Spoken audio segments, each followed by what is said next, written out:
দেখে নাও উচ্চ মাধ্যমিক দর্শন MCQ last minute 100% common suggestion.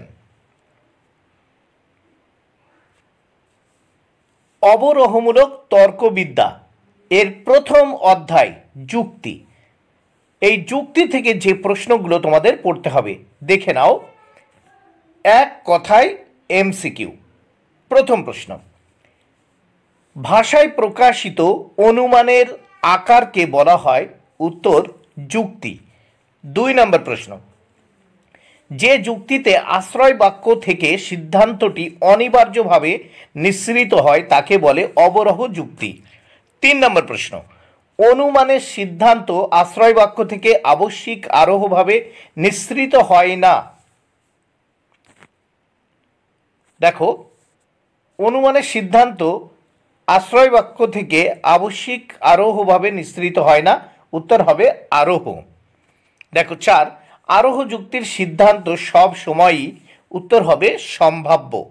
5 নম্বর প্রশ্ন, যে যুক্তির সিদ্ধান্ত আশ্রয় বাক্যের চেয়ে অধিক ব্যাপক হয়, উত্তর আরোহ। 6 নম্বর প্রশ্ন, বৈধতা বা অবৈধতার প্রশ্নটি আরোহ যুক্তি এর সঙ্গে যুক্ত, উত্তর আরোহ যুক্তি। 7 নম্বর প্রশ্ন, যুক্তির হেতুবাক্য সত্য হলে সিদ্ধান্ত কখনো মিথ্যা হতে পারে না, উত্তর বৈধ। 8 নম্বর প্রশ্ন, যদি কোনো অবরোহ যুক্তির সিদ্ধান্ত সত্য হয় তবে যুক্তিটি, উত্তর বৈধ বা অবৈধ হবে। 10 নম্বর প্রশ্ন, অবৈধ যুক্তির সিদ্ধান্ত সত্য হতে পারে না, উত্তর উক্তিটি মিথ্যা। 11 নম্বর প্রশ্ন, একটি অবৈধ অবরোহ যুক্তির আশ্রয় বাক্য এবং সিদ্ধান্ত বাক্য উভয়ই হতে পারে, উত্তর উক্তিটি সত্য। 12 নম্বর প্রশ্ন, কোনো যুক্তির সিদ্ধান্ত মিথ্যা হলে যুক্তিটি, উত্তর হবে বৈধ ও অবৈধ। 13 নম্বর প্রশ্ন, অনুমান যখন ভাষায় প্রকাশিত হয় তখন তাকে বলে যুক্তি। 14 নম্বর প্রশ্ন, বৈধ অবরোহ যুক্তির যুক্তিবাক্য সত্য হলে সিদ্ধান্ত হবে, উত্তর সত্য। 14 নম্বর প্রশ্ন, তর্কবিদ্যা হলো এক ধরনের, উত্তর আদর্শনিষ্ঠ বিজ্ঞান। 15 নম্বর প্রশ্ন, যুক্তিবিদ্যার ইংরেজি প্রতিশব্দ হলো? Answer logic. 16 নম্বর প্রশ্ন, তর্কবিদ্যা হলো এমন কতকগুলি নীতির আলোচনা যা উত্তম যুক্তি থেকে মন্দ যুক্তিকে পৃথক করে, বলেন। এই কথাটি দেখো বলেছেন কপি। 17 নম্বর প্রশ্ন, যুক্তির অবয়ব কিসের দ্বারা গঠিত? উত্তর পদের দ্বারা। 18 নম্বর প্রশ্ন, লজিক কথাটি কোন শব্দ থেকে উৎপন্ন হয়েছে? উত্তর ল্যাটিন শব্দ। 19 নম্বর প্রশ্ন, যুক্তি কয় প্রকার? উত্তর 2 প্রকার। 20 নম্বর প্রশ্ন, অবরোহ যুক্তিটি বৈধ হলে কখনোই এমন হয় না যে, উত্তর হেতুবাক্য মিথ্যা কিন্তু সিদ্ধান্ত সত্য। 21 নম্বর প্রশ্ন, কোন যুক্তির অবয়বগুলি নিরপেক্ষ বচন? উত্তর অমাধ্যম। 22 নম্বর প্রশ্ন, বৈধতা কার ধর্ম? উত্তর যুক্তির। 23 নম্বর প্রশ্ন, যুক্তিতে যে বচনের সত্যতা দাবি করা হয় তাকে কি বলে? উত্তর সিদ্ধান্ত। 24 নম্বর প্রশ্ন, অবৈধ অবরোহ যুক্তির হেতু বাক্য সত্য হলে সিদ্ধান্তটি, উত্তর মিথ্যা। বচন, দ্বিতীয় অধ্যায় দেখে নাও। বচন থেকে যে প্রশ্নগুলো পড়তে হবে দেখো। 1, একটি আদর্শ নিরপেক্ষ বচনের অংশ হলো? উত্তর 4টি। 2, একটি বচন সর্বদা, দেখো, সত্য বা মিথ্যা হতে পারে। 3 নম্বর প্রশ্ন, বৈকল্পিক বচনের অন্তর্গত সরল বচনগুলিকে কি বলে? উত্তর বিকল্প।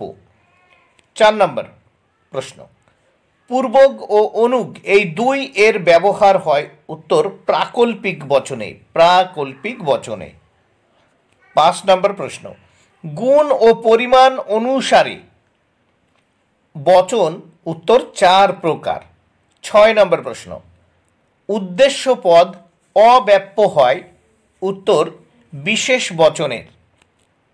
7 নম্বর প্রশ্ন, যে বচনে কেবল বিধেয় পদ ব্যাপ্য হয় তা হলো ও। 8 নম্বর প্রশ্ন, কেবলমাত্র উদ্দেশ্য পদ ব্যাপ্য হয়, উত্তর এ বচনে। 9 নম্বর প্রশ্ন, উদ্দেশ্য এবং বিধেয় উভয় পদ ব্যাপ্য হয়, উত্তর এ বচনে। 10 নম্বর প্রশ্ন, উদ্দেশ্য ও বিধেয় পদ ব্যাপ্য হয়, উত্তর ই বচনে। 11 নম্বর প্রশ্ন, উদ্দেশ্য পদ সর্বদাই ব্যাপ্য হয়, উত্তর সামান্য বচনে। 12 নম্বর প্রশ্ন, প্রতিটি নয়অর্থক বচনের পদটি অবশ্যই ব্যাপ্য হয়, অ্যান্সার বিধেয়। 13 নম্বর প্রশ্ন, সম্বন্ধ অনুসারে বচন কয় প্রকার, উত্তর 2 প্রকার। 14 নম্বর প্রশ্ন, কোন বচনে উদ্দেশ্য পদ ব্যাপ্য হয়, উত্তর সামান্য বচনে। 15 নম্বর প্রশ্ন, বিশেষ নয়অর্থক বচন হলো ও। 16 নম্বর প্রশ্ন, গাছটি সুন্দর, এটি হলো বাক্য। 17 নম্বর প্রশ্ন, সামান্য নয়অর্থক বচন হলো, উত্তর ই বচন। 18 নম্বর প্রশ্ন, নিরপেক্ষ বচনের চতুষ্প্রকার পরিকল্পনা কার, উত্তর অ্যারিস্টটলের। 19 নম্বর প্রশ্ন, ব্যাপ্যতা শব্দটি কার সঙ্গে জড়িত, উত্তর পদের সঙ্গে। 20 নম্বর প্রশ্ন, বচনের প্রতিকায়িত রূপকে বলে, উত্তর বচন আকার। 21 নম্বর প্রশ্ন, সংযৌগিক বচনের যোজকটি হলো, উত্তর এবং ও আর। এবং ও আর, এবং ও আর। এবার 22 নম্বর প্রশ্ন, বচনের যে পদটি ব্যাপ্য হয় তা হলো, উত্তর উদ্দেশ্য পদ। 23 নম্বর প্রশ্ন, বচনের ব্যাপ্য পদ হলো ও। 24 নম্বর প্রশ্ন, প্রাকল্পিক বচনের দ্বিতীয় অংশটিকে বলা হয় অনুগ। 25 নম্বর প্রশ্ন, বচনকে অবয়ব বলা হয়, উত্তর যুক্তির। 26 নম্বর প্রশ্ন, বচনের ব্যক্তার্থ কাকে বলে, উত্তর পরিমাণকে। এবার দেখব আমরা অবরোধমূলক তর্ক বিদ্যা থেকে বচনের বিরোধিতা, অর্থাৎ তৃতীয় অধ্যায়, বচনের বিরোধিতা তৃতীয় অধ্যায় দেখে নাও। এখান থেকে যে প্রশ্নগুলো পড়তে হবে, এক কথায় এমসিকিউ দেখে নাও। 1, বচনের বিরোধানুমান হলো এক প্রকার, অ্যান্সার অমাধ্যম অনুমান।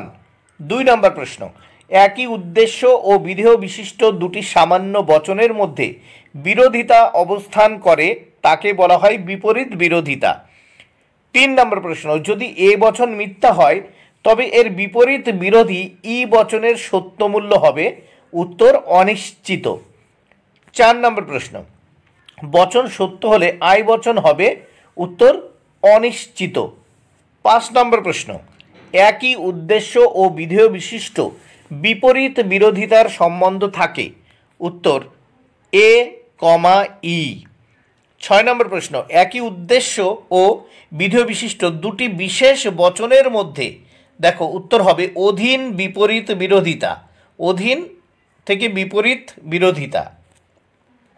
7 নম্বর প্রশ্ন, একই উদ্দেশ্য ও বিধেয় বিশিষ্ট এবং ও বচন হলো পরস্পরের অধীন বিপরীত বিরোধিতা। 8 নম্বর প্রশ্ন, অধীন বিপরীত বিরোধিতা হয় আই এবং ও বচনের মধ্যে। 9 নম্বর প্রশ্ন, যদি এ বচন মিথ্যা হয় তবে ও বচন হবে, উত্তর সত্য। 10 নম্বর প্রশ্ন, যদি এ বচন মিথ্যা হয়, আই বচনের সত্যমূল্য হবে, উত্তর মিথ্যা। 11 নম্বর প্রশ্ন, দেখো 11 নম্বর প্রশ্ন, ও বচন সত্য হলে এ বচন হবে, দেখো এখানে সত্য, অনিশ্চিত, মিথ্যা, উত্তর হবে এখানে কোনোটিই নয়। দেখো সত্য, অনিশ্চিত, মিথ্যা, এর কোনোটিই হবে না, উত্তর কোনোটিই নয়। 12 নম্বর প্রশ্ন, বচন মিথ্যা হলে এ বচন হবে অনিশ্চিত। 13 নম্বর প্রশ্ন, ও বচন সত্য হলে ই বচন হবে অনিশ্চিত।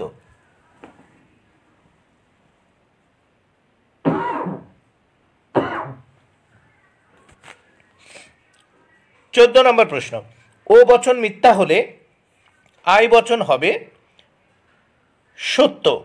এবার দেখো আই বচন মিথ্যা হলে এ বচন হবে মিথ্যা, আই বচন মিথ্যা হলে এ বচন হবে মিথ্যা।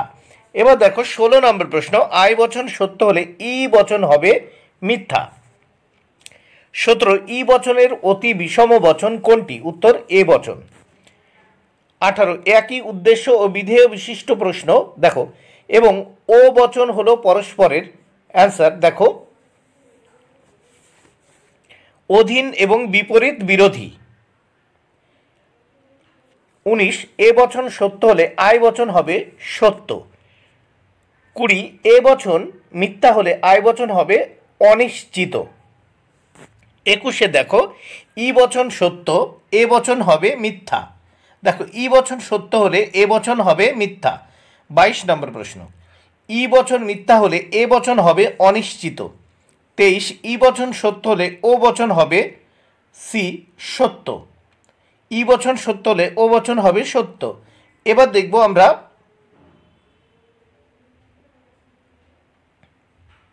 চতুর্থ অধ্যায়, এটি হবে চতুর্থ অধ্যায়। এক খুব অল্প লোকই বুদ্ধিমান। দেখো লজিক ফর ওয়ান, কোনো লোক হয় বুদ্ধিমান, আবর্তনীয়, ঠিক আছে। আর এখানে দেখো এক কোনো বুদ্ধিমান হয় লোক, এটা আবর্তিত। এবার দেখো বৈজ্ঞানিক দার্শনিক হতে পারে, তাহলে অ্যান্সার এলেফ। লজিক ফর দেখো এখানে লজিক ফর ওয়ান, কোনো বৈজ্ঞানিক হন দার্শনিক, আবর্তনীয়। আই দেখো আই কোনো বৈজ্ঞানিক হন দার্শনিক, আবর্তনীয়। আবার দেখো আই কোনো দার্শনিক হন বৈজ্ঞানিক, আবর্তিত এটা। এবার দেখো হলুদ পাখি আছে, তাহলে অ্যান্সার এলএফ। দেখো এখানে আই কোনো পাখি হয় হলুদ, আবর্তনীয়। তারপর দেখো শুধু ধার্মিক ব্যক্তিরাই সুখী, তাহলে অ্যান্সার লজিক ফর দেখো এখানে এলএফ। এ সকল সুখী ব্যক্তি হয় ধার্মিক বা আবর্তনীয়, আর আই কোনো ধার্মিক ব্যক্তি হয় সুখী, আবর্তিত। এবার দেখো অশিক্ষিত মানুষও বুদ্ধিমান, অ্যান্সার এলএফ। দেখো আই কোনো অশিক্ষিত মানুষ হয় বুদ্ধিমান, আবর্তনীয়। আর কোনো বুদ্ধিমান মানুষ হয় অশিক্ষিত, এটা আবর্তিত আর কি। এবার দেখো 6 প্রত্যেক কবি প্রতিভাশালী। লজিক ফর দেখো এলএফ। দেখো এ সকল কবি হয় প্রতিভাশালী, এটা আবর্তনীয়। আর দেখো আই কোনো প্রতিভাশালী ব্যক্তি হয় কবি, আবর্তিত এটা। তাহলে আবর্তনীয় এবং আবর্তিত দেখে নাও। 7 কোনো মানুষ সুখী নয়, তাহলে এলএফ। দেখো ই কোনো মানুষ নয় সুখী, আবর্তনীয়। আবার ই দেখো কোনো সুখী নয় মানুষ, এটা আবর্তিত। 8 সঙ্গীতকে না ভালোবাসে। দেখো লজিক ফর এলএফ। দেখো এ সকল ব্যক্তি হয় ব্যক্তি যারা সঙ্গীত ভালোবাসে, আবর্তনীয় এটা। আই কোনো ব্যক্তি যারা সঙ্গীত ভালোবাসে হয় ব্যক্তি, এটা আবর্তিত। এবার 9 দেখো কোনো শ্রমিক নয় শোষক, এটা দেখো কোনো শ্রমিক নয় শোষক, আবর্তনীয়। আবার 10 দেখো ই কোনো শোষক নয় শ্রমিক, আবর্তিত এটা। 11 সকল এই প্রতিযোগিতায় অংশগ্রহণকারী হয় ছাত্র। লজিক ফর দেখো এলএফ। এ সকল এই প্রতিযোগিতায় অংশগ্রহণকারী হয় ছাত্র, আবর্তনীয়। তারপর দেখো আই কোনো ছাত্র হয় এমন যারা এই প্রতিযোগিতায় অংশগ্রহণকারী, এটি আবর্তিত। 12 সমস্ত কাক কালো নয়, অ্যান্সার দেখো এলএফ। এ ও কোনো কাক নয় কালো, আবর্তিত। আর ও দেখো ও বচনের আবর্তন সম্ভব নয়। এবার দেখো 13 পরিশ্রমী ছাড়া কেউই জীবনে সফল হতে পারে না। লজিক ফর দেখো এলএফ। দেখো এ সকল সফল ব্যক্তি হয় পরিশ্রমী, আবর্তনীয়। আর আই কোনো পরিশ্রমী ব্যক্তি হয় সফল, আবর্তিত। দেখো এবার 14 দেখো ব্যবসায়িকরা কদাচিৎ সৎ হয়, এটা দেখো লজিক ফর ও। দেখো কোনো ব্যবসায়িক নয় সৎ, এটা আবর্তিত। আর ও বচনে আবর্তন সম্ভব নয়, ঠিক আছে। 15 কবিরা সাধারণত শান্তিপ্রিয় হয়, এলএফ। দেখো এ আই কোনো কবি হন শান্তিপ্রিয় ব্যক্তি, আবর্তনীয়। আর আই দেখো কোনো শান্তিপ্রিয় ব্যক্তি হন কবি, আবর্তিত এটি। দেখো অশিক্ষাই অশান্তির মূল, এলেব দেখো এ সকল অশিক্ষাই হয় অশান্তির মূল বিবর্তনীয়, আর ই কোনো অশিক্ষাই নয় অশান্তির মূল বিবর্তিত। 17 দেখো কেবলমাত্র কবিরাই আবেগপ্রবণ, এলেব দেখো এ সকল আবেগপ্রবণ ব্যক্তি হয় কবি বিবর্তনীয়, ই কোনো আবেগপ্রবণ ব্যক্তি নয় কবি বিবর্তিত। এবার 18 সব তিমি হয় স্তন্যপায়ী, লজিক ফর দেখো এ সকল তিমি হয় স্তন্যপায়ী বিবর্তনীয়, আর ই কোনো তিমি নয় স্তন্যপায়ী বিবর্তিত। 19 কোনো শিক্ষক বিজ্ঞানী নয়, এলেব দেখো ই কোনো শিক্ষক নয় বিজ্ঞানী বিবর্তনীয়, আর এ সকল শিক্ষক হয় অবিজ্ঞানী বিবর্তিত। 20 কোনো পাখি স্তন্যপায়ী নয়, দেখো এলেব দেখো ই কোনো পাখি নয় স্তন্যপায়ী বিবর্তনীয়, আর এ সকল পাখি হয় অস্তন্যপায়ী বিবর্তিত। এবার নিরপেক্ষ ন্যায় দেখো পঞ্চম অধ্যায়, চতুর্থর পরে পঞ্চম অধ্যায় দেখো। 1 নিরপেক্ষ ন্যায়ের পদের সংখ্যা 3, উত্তর 3। 2 ন্যায় অনুমানে যে পদ যুক্তি বাক্য দুটিতে থাকে কিন্তু সিদ্ধান্তে থাকে না তার নাম হলো হেতুপদ। 3 নিরপেক্ষ ন্যায় অনুমানে যে পদ সিদ্ধান্তের বিধেয় স্থানে বসে তাকে বলে সাধ্যপদ। 4 নিরপেক্ষ ন্যায়ের সংস্থানের সংখ্যা হলো 4। 5 নম্বর ন্যায়ের প্রথম স্থানে প্রধান আশ্রয় বাক্যে হেতুপদের অবস্থান হয় উদ্দেশ্য স্থানে। 6 নিরপেক্ষ ন্যায়ে বৈধ মূর্তির সংখ্যা 19টি। 7 নিরপেক্ষ ন্যায়ের প্রথম সংস্থানে বৈধ মূর্তির সংখ্যা 4টি। ও মূর্তিটি বৈধ হয় দ্বিতীয় সংস্থানে। 9 ফেসাফো মূর্তিটি বৈধ হয় দেখো চতুর্থ সংস্থানে। ফেসাফো FESAPO ফেসাফো মূর্তিটি বৈধ হয় চতুর্থ সংস্থানে। তারপর দেখো 10 ডিমারিস DIMARIS মূর্তিটি বৈধ হয় উত্তর চতুর্থ সংস্থানে। 11 নম্বর প্রশ্ন কোনো নিরপেক্ষ ন্যায়ানুমানের আশ্রয় বাক্য দুটিতে যদি হেতুপদ একবারও ব্যাপ্য না হয় তবে ন্যায়টিতে যে দোষ তা হলো, দেখো উত্তর অব্যাপ্য হের দোষ।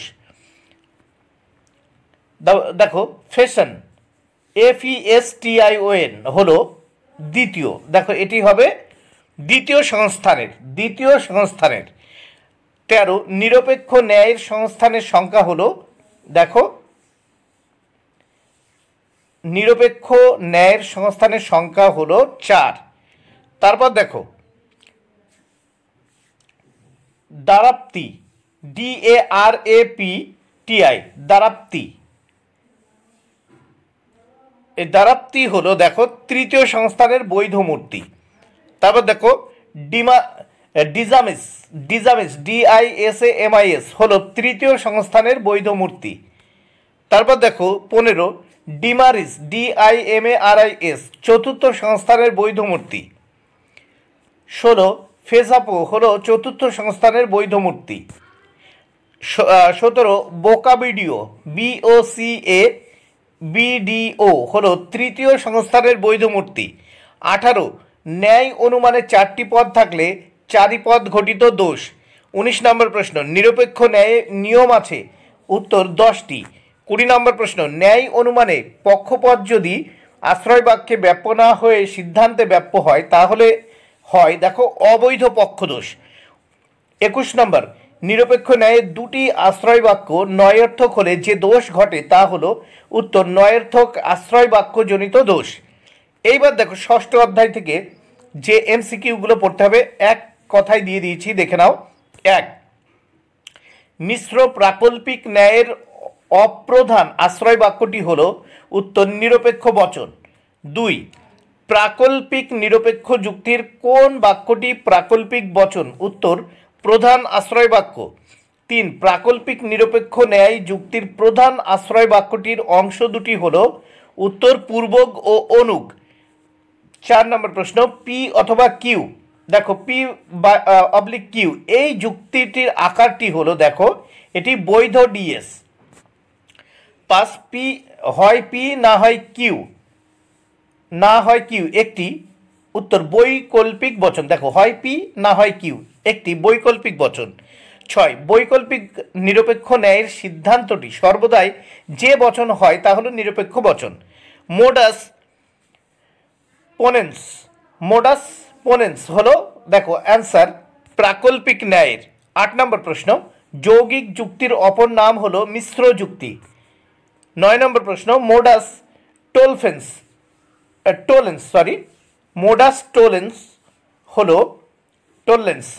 টোলেন্স হলো প্রাকল্পিক ন্যায়ের। 10, এমটি এই বৈধ মূর্তিটি হলো ধ্বংসমূলক প্রাকল্পিক ন্যায়ের। 11 নম্বর প্রশ্ন, বৈকল্পিক নিরপেক্ষ ন্যায়ের নিয়মটি উত্তর ডিএস নামে পরিচিত। 12, বৈধ প্রাকল্পিক নিরপেক্ষ যুক্তিটি হলো উত্তর ডিএস। 13, এমপি এর full form modus ponens. 14, MT এর ফুল ফর্ম হলো মোডাস টোলেন্স। 15, প্রাকল্পিক বচনে তবে এর পরবর্তী অংশকে বলা হয় অনুগ। 16, নিরপেক্ষ যুক্তির সব বচনই নিরপেক্ষ, বিবৃতিটি হলো সত্য। 17, এমপি এই বৈধ মূর্তিটি হলো উত্তর গঠনমূলক প্রাকল্পিক ন্যায়ের। 18, প্রাকল্পিক নিরপেক্ষ ন্যায়ের প্রথম নিয়মটি হলো এমপি নাম পরিচিত। 19, সে বুদ্ধিমান অথবা বোকা বচনটি দুটি বিকল্প বিসংবাদী। 20 নম্বর প্রশ্ন, নিবেদিতা শিক্ষিকা অথবা গায়িকা এই বচনটি হলো বৈকল্পিক। এবার বুলীয় ভাষা সপ্তম অধ্যায় থেকে দেখো, 1, সকল অ এস হয় পি এই বচনটির বুলীয় ভাষ্য হলো এসপি = 0। 2, সকল এস হয় অপি বচনটির বুলীয় রূপ হলো এসপি ≠ 0 বা এসপি অসমান 0 3, কোনো অ এস নয় পি বচনটির বুলীয় ভাষ্য হলো এসপি ≠ 0 বা অথবা এসপি অসমান 0। 4, কোনো অ এস নয় অপি এই বচনটির বুলীয় ভাষ্য হলো এসপি = 0 বা এসপি = 0। 5, কোনো অ এস হয় পি বচনটির বুলীয় ভাষ্য হলো এসপি ≠ 0। 6 নম্বর, আই বচনের বুলীয় ভাষ্য হলো দেখো এসপি ≠ 0। 7, শূন্য শ্রেণীর বুলীয় ভাষ্যটি হলো এস = 0। দেখো এস = 0। তারপর দেখো 8, বুলীয় ভাষ্য অনুযায়ী বৈধ বিরোধিতা হলো বিরুদ্ধ বিরোধিতা। 9, যে শ্রেণীর মধ্যে অন্তত একজন সদস্যের অস্তিত্ব আছে তাকে বলা হয় উত্তর অশূন্য। 10, বুলের মতে অস্তিত্বমূলক তাৎপর্য নেই উত্তর সামান্য বচনের। 11, পরিপূরক শ্রেণী বলতে বোঝায় উত্তর কোনো পদের সকল বিপরীত পদের সমষ্টির শ্রেণী। 12, এস = 0 শ্রেণী হলে এর প্রতীক রূপটি হবে এস = 0 বা এস = 0। 13, জর্জ বুল বলেন অস্তিত্বমূলক তাৎপর্য আসলে উত্তর প্রাকল্পিক বাক্য। 14 নম্বর প্রশ্ন, সকল এস হয় পি এর বুলীয় ভাষ্যটি হলো এসপি = ও, এসপি = 0, এসপি = 0। তারপর দেখো 15, নিঃশূন্য পদের উদাহরণ হলো পক্ষীরাজ ঘোড়া। 16, পরিপূরক শ্রেণী বলা হয় উত্তর মূল শ্রেণীর বিরুদ্ধ শ্রেণীকে। 17, এসপি = 0 এই বুলীয় লিপিটির বচনটি হলো ই। 18, অস্তিত্বমূলক তাৎপর্য হলো যার বাস্তব অস্তিত্ব থাকবে। এস ও এর অর্থ হলো এস শ্রেণী, অ্যান্সার শূন্যগর্ভ নয়। তারপর দেখো মানুষ কদাচিৎ সুখী এর বুলীয় ভাষ্য কি এসপি = 0। 21, বুলীয় লিপিকে চিত্রের মাধ্যমে প্রকাশ করেছেন জর্জ ভেন।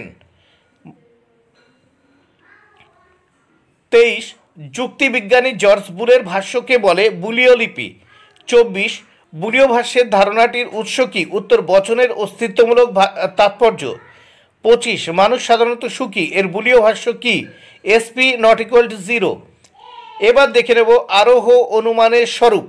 আরোহ দেখো আগে আমরা দেখেছি অবরোহমূলক তর্কবিদ্যার থেকে 7টি অধ্যায়। এবার আমরা দেখব আরোহ অনুমানের স্বরূপ অর্থাৎ আরোহমূলক তর্কবিদ্যার প্রথম অধ্যায় দেখে নেব। দেখো আরোহমূলক তর্কবিদ্যার প্রথম অধ্যায় আরোহ অনুমানের স্বরূপ থেকে যে প্রশ্নগুলো পড়তে হবে। 1, আরোহ অনুমানে সামান্যীকরণের মাধ্যমে যে বচন প্রতিষ্ঠা করা হয় তা হলো উত্তর দেখো সামান্য সংশ্লেষক বচন। 2 নম্বর প্রশ্ন, আরোহ সংক্রান্ত লাভ লক্ষ্য করা যায় উত্তর আরোহ যুক্তিতে। 3 নম্বর প্রশ্ন, আরোহ অনুমান সংক্রান্ত লাভ এর কথা কে বলেছেন? উত্তর যুক্তিবিজ্ঞানী মিল। 4 নম্বর প্রশ্ন, আরোহ যুক্তির সিদ্ধান্ত সবসময়ই সম্ভাব্য। 5 নম্বর প্রশ্ন, আরোহ অনুমানের সমস্যাটি হলো? উত্তর সামান্যীকরণ। 6 নম্বর প্রশ্ন, বিশেষ বিশেষ ঘটনার মাধ্যমে সামান্য নিয়মে উপনীত হয় হলো আরোহ অনুমান, এটি বলেছেন জয়েস। 7 নম্বর প্রশ্ন, অবৈজ্ঞানিক আরোহ অনুমানের সিদ্ধান্তটি কোন প্রকার বচন? উত্তর সামান্য সামান্য সংশ্লেষক বচন। 8 নম্বর প্রশ্ন, অপসারণ, সংজ্ঞা প্রদান ইত্যাদি হলো অনুমানের অনুসৃত প্রক্রিয়া। উত্তর বৈজ্ঞানিক। 9 নম্বর প্রশ্ন, লৌকিক আরোহ অনুমানকে শিশুসুলভ অনুমান বলেছেন? উত্তর বেকন। 10 নম্বর প্রশ্ন, যে যুক্তির গতি বিশেষ থেকে সার্বিকের দিকে উত্তর তাকে আরোহ যুক্তি বলে। 11 আরোহ অনুমানের সিদ্ধান্তটি হলো? উত্তর সামান্য সংশ্লেষক বচন। 12 নম্বর প্রশ্ন, আরোহ অনুমানের লক্ষণটি হলো? উত্তর সামান্যীকরণ। 13 নম্বর প্রশ্ন, আরোহ অনুমানের সমস্যাটি হলো? উত্তর সামান্যীকরণ। 14 নম্বর প্রশ্ন দেখে নাও, আরোহ অনুমানের যুক্তিবাক্য ও সিদ্ধান্তের মধ্যে যে সম্বন্ধ থাকে না? উত্তর প্রযুক্তি সম্বন্ধ। 15 নম্বর প্রশ্ন, বৈধতার বিষয়টি কোন অনুমানের বিষয়? উত্তর আরোহ অনুমানের। 16 নম্বর প্রশ্ন, অপূর্ণ গণনামূলক আরোহ অনুমানে কিরূপ দৃষ্টান্তের গণনা করা হয়? উত্তর কয়েকটি অবাধ অভিজ্ঞতায় পাওয়া দৃষ্টান্তের গণনা করা হয়। 17 উপমা যুক্তি কত প্রকার? 2 প্রকার। 18 উপমা যুক্তির সিদ্ধান্ত কি হবে? উত্তর সম্ভাব্য। 19 সাদৃশ্য অনুমানকে বলা হয় উপমা যুক্তি। 20 আরোহ অনুমানের লক্ষণ কোনটি? উত্তর প্রত্যক্ষণের অতিক্রমণ। 21 অপূর্ণ গণনামূলক আরোহ অনুমানের সিদ্ধান্তটি কিরূপ? উত্তর সিদ্ধান্তটি সম্ভাব্য রূপে গণ্য। 22 উপমা যুক্তির সিদ্ধান্তের সম্ভাব্যতার সর্বাপেক্ষা গুরুত্বপূর্ণ শর্ত হল সাদৃশ্যের সংখ্যা। 23 লৌকিক আরোহ অনুমান বলা হয়? উত্তর অবৈজ্ঞানিক আরোহকে। 24 অবৈজ্ঞানিক আরোহ অনুমানের অপর নাম কি? উত্তর অপূর্ণ গণনামূলক আরোহ অনুমান। 25 প্রকৃতির একক রূপতার অর্থ কি? উত্তর একই পরিবেশে একই রকম আচরণ। 26 আরোহমূলক অনুমানের সর্বপ্রধান বৈশিষ্ট্য হলো? উত্তর সামান্যীকরণ। দ্বিতীয় অধ্যায় দেখো, আরোহমূলক তর্কবিদ্যার দ্বিতীয় অধ্যায় থেকে যে প্রশ্নগুলো পড়তে হবে। 1 কারণ হলো? উত্তর শর্তের সমষ্টি। 2 কারণ হলো কার্যের অব্যবহিত শর্তান্তরহীন অপরিবর্তনীয় পূর্ববর্তী ঘটনা, একথা বলেছেন? উত্তর মিল। 3 নম্বর প্রশ্ন, গুণের দিক থেকে কারণ হলো কার্যের অব্যবহিত শর্তান্তরহীন অপরিবর্তনীয় অগ্রবর্তী ঘটনা, এবং পরিমাণের দিক থেকে কারণ হলো কার্যের সমান, একথা বলেছেন দেখো কারভেদ রিড। 4 নম্বর প্রশ্ন, পরিমাণের দিক থেকে কারণ ও কার্য সমান, একথা মনে করেন কারভেদ রিড। 5 নম্বর প্রশ্ন, শক্তির অবিনশ্বতার সূত্রটি হলো কারণের পরিমাণগত লক্ষণ। 6 ক হলো খ এর ঘটার আবশ্যিক শর্ত, একথার অর্থ হলো যদি ক নয় তবে খ নয়। 7 অক্সিজেনের উপস্থিতি হলো দহনের কারণ, এখানে কারণ কথাটি যে অর্থে ব্যবহৃত হয় তা হলো আবশ্যিক শর্ত। 8 কারণ হলো পর্যাপ্ত শর্ত, একথা বলেছেন? উত্তর মিল। 9 নম্বর প্রশ্ন, ক হলো খ এর পর্যাপ্ত শর্ত, একথার অর্থ হলো যদি ক ঘটে তবে খ ঘটে। 10 নম্বর প্রশ্ন, বহু কারণবাদ কে সমর্থন করেন? উত্তর বেইন।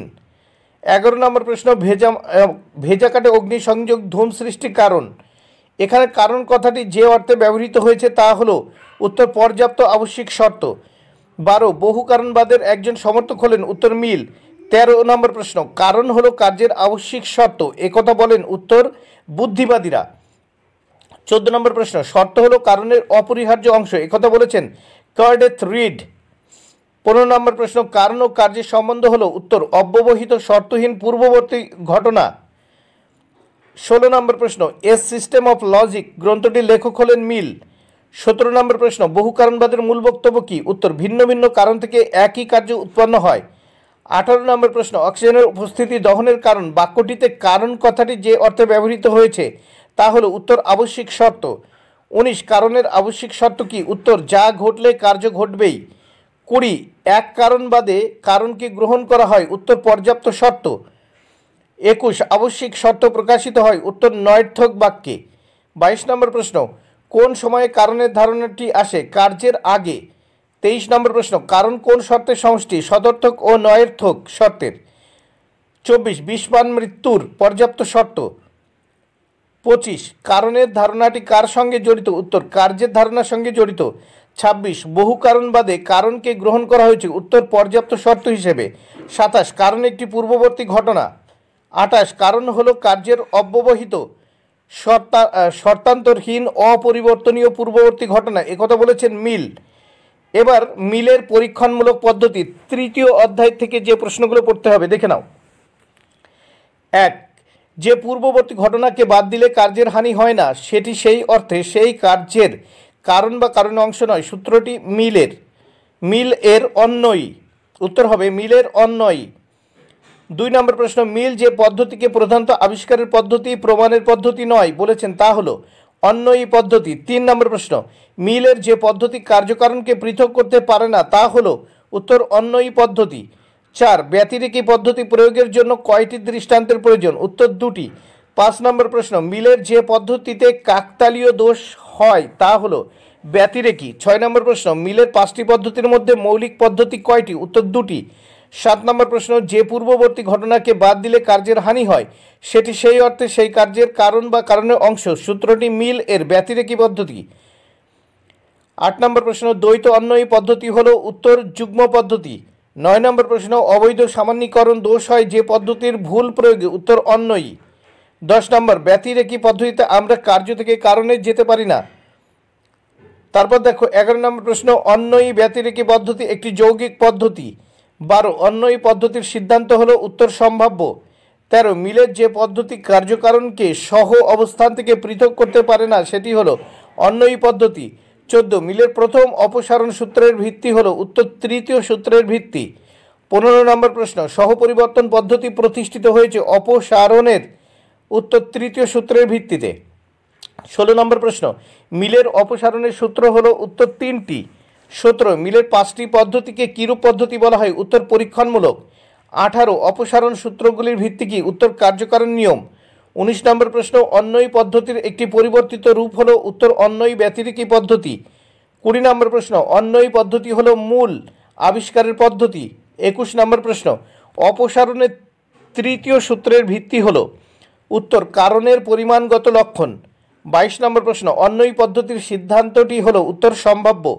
23 নম্বর প্রশ্ন মিলের সহপরিবর্তন পদ্ধতির ভিত্তি হলো উত্তর কারণের পরিমাণগত লক্ষণ। 24 নম্বর প্রশ্ন মিলের পদ্ধতিগুলিকে আর কি নামে চেনা যায়, উত্তর আরোহমূলক পদ্ধতি। 25 নম্বর প্রশ্ন দ্বৈত অন্যয়ী পদ্ধতি হলো অন্যয়ী ব্যতিরেকী পদ্ধতি। 26 নম্বর প্রশ্ন মিলের যে আরোহমূলক পদ্ধতিতে 2টি মাত্র দৃষ্টান্ত যাচাই করা হয় সেটি হলো উত্তর ব্যতিরেকী পদ্ধতি। 27 নম্বর প্রশ্ন অপসারণের দ্বিতীয় সূত্রের ভিত্তি হলো উত্তর কারণের গুণগত লক্ষণ। 28 নম্বর প্রশ্ন মিলের পরীক্ষামূলক পদ্ধতির কটি দিক আছে, উত্তর 2টি। এবার দেখো আরোহ দোষ চতুর্থ অধ্যায় থেকে যে প্রশ্নগুলো তোমাদের পড়ে নিতে হবে। 1 আরোহ অনুমান দোষ কাকে বলে, উত্তর যখন আরোহ অনুমানের নিয়ম অনুসরণ না করে সিদ্ধান্ত প্রতিষ্ঠান করা হয় তখন যে দোষ ঘটে তাকে বলা হয় আরোহমূলক দোষ। 2 আরোহমূলক দোষগুলিকে কয় ভাগে ভাগ করা যায়, 2 ভাগে ভাগ করা যায়। ক অনুমান সংক্রান্ত দোষ, 3 অনুমান বহির্ভূত দোষ। 3 অনুমান সংক্রান্ত দোষ কয় প্রকার, অনুমান সংক্রান্ত দোষ 3 প্রকার। ক উপমা সংক্রান্তি দোষ, খ সামান্যীকরণ দোষ সংক্রান্ত দোষ, আর গ কারণ সংক্রান্ত দোষ। 4 কারণ সংক্রান্ত দোষ কয় প্রকার ও কি কি, উত্তর 4 প্রকার। ক অবন্তর ঘটনাকে কারণ মনে করার দোষ, খ সহকার্যকে কারণ বা কার্য মনে করার দোষ, গ কারণের অংশকে সম্পূর্ণ কারণ বলে মনে করার দোষ, ঘ কাকতালীয় দোষ। এবার 5 নম্বর প্রশ্ন অপর্যবেক্ষণ দোষ কয় প্রকার ও কি কি, উত্তর 2 প্রকার। ক নর্থ দৃষ্টাঙ্গে অপর্যবেক্ষণ দোষ এবং প্রয়োজনীয় পারিপার্শ্বিক অবস্থা। 6 অনুমান সংক্রান্ত দোষ কাকে বলে, উত্তর একটি আরোহ অনুমানকে বৌদ্ধগুলিকে হওয়ার জন্য কতকগুলি নিয়ম মেনে চলতে হয়, যেসব ক্ষেত্রে এই নিয়মগুলি মানা হয় না সেখানে যে দোষ ঘটে তা হলো আরোহ অনুমান সংক্রান্ত দোষ। বন্ধুরা ভিডিওটি